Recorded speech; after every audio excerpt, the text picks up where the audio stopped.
Hi everyone, আসসালামু আলাইকুম। আপনাদের সামনে আজকে একটা ছোট্ট একটা ব্লগ নিয়ে হাজির হলাম। আমি একটু ব্যস্ত, এই জন্য ভিডিও করার সময় নেই আমার এখন। সামনে পরীক্ষা চলতেছে। আজকে সকালে একটু ভিডিও করতেছি। এখন একদম মেঘলা হয়ে গেছে আকাশ। এখন 5টার দিকে অন্ধকার হয়ে গেছে। বৃষ্টি হয়েছে কিছুক্ষণ আগে, এখনো অন্ধকার আছে। পাখি দৌড়াচ্ছে। এরপর সকালে নাস্তা খেলাম, বিস্কিট আর চা খেলাম।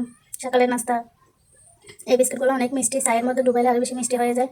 নিচেই সুন্দর লাগছে এই জন্য, কিন্তু বাসায় এসে অন্যরকম। এরপর আমি দুপুরে রান্না করতেছি এখানে আলুর ডাল, এটা আর আলু ভর্তা। আজকে দুপুরে এটা দিয়ে খাওয়া হবে।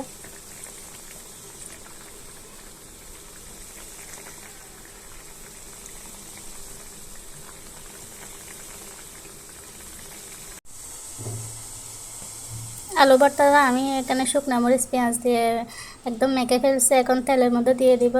পাতিল পাতিল তুলে দিয়েছি, পাতিলের মধ্যে তেলও দিয়ে দিছি। এখন আলু ভর্তাগুলো দিয়ে দিব। ধনিয়া পাতা নেই, ধনিয়া পাতা থাকলে আর একটু ভালো হইতো। যে পরিমাণ দাম ধনিয়া পাতা নাকি 80 টাকা, খাওয়ার কোনো ইচ্ছা নেই ধনিয়া পাতা। এখন এখন আমি আলু ভর্তাগুলো ভালো করে তেলে দিয়ে দিচ্ছি। অনেক সুন্দর লাগতেছে, লাল মরিচ দিয়ে করছি এগুলো। অনেক মজাও হয়েছে, কিন্তু একটু ঝাল হয়েছে বেশি। আমার হাত পর্যন্ত জ্বলতেছে এখনো। এই তো আজকের মতো এইগুলো রান্না বান্না করলাম।